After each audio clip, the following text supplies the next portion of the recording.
Hi friends, ఈరోజు ఒక sister బ్లౌజ్తో blouse measurement చెప్పండి అన్నయ్య అన్నారు. దాని గురించి వివరంగా చెప్తాను, చూడండి. ఫస్ట్ ఆఫ్ ఆల్ మనం ఏం చేయాలంటే నడుము సైజ్ చూసుకోవాలి. అంటే ఈ కాజా దగ్గర నుంచి లాస్ట్ హుక్స్ దగ్గర వరకు ఎంత అయితే ఉందో అంత. అంటే తర్వాతకు వచ్చేసి కప్పు పొడవు అనమాట. ఖర్చుతో కొలవచ్చు, ఖర్చు లేకుండా కొలిసి మనం తర్వాత పెట్టుకునేటప్పుడు ఖర్చు పెట్టుకోవచ్చు అనమాట. 14.5. ఈ షోల్డర్ అనేది తీసుకోవాలి కరెక్ట్గా ఇలా పెట్టి. ఇగో చూడండి, ఈ భుజం దగ్గర నుంచి ఇక్కడికి బాడీ మెజర్మెంట్ అయినా బ్లౌజ్ మెజర్మెంట్ అయినా ఇలా తీసుకోవాలి. తర్వాతకు వచ్చేసి హ్యాండ్ పొడవు అనమాట, ఎంత ఉంటే అంత. తర్వాతకి ఎక్కడికైతే మనం పొడవు పెట్టామో అక్కడ లూజు. తర్వాతకు వచ్చేసి ఆమ్ హోల్ లూజు ఇలా తీసుకోవాలి. చుట్టూ తీసుకోండి. ఇదైతే 9 ఉంది కదా, 9 ఇలా 18 ఉన్నట్టు.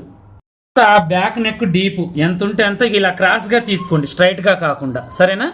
ఫ్రంట్ నెక్ ఇది ఉక్సుల వైపుకు తీసుకోండి, ఇది కూడా క్రాస్ గా తీయండి. ఇలా తీసుకుంటే 7, 7.5, 6 ఇంకా వాళ్ళకి తగ్గట్టుగా పెట్టేద్దాం. మనం బాడీ మెజర్మెంట్ తర్వాత మనం బ్లౌజ్ మెజర్మెంట్ ఇలా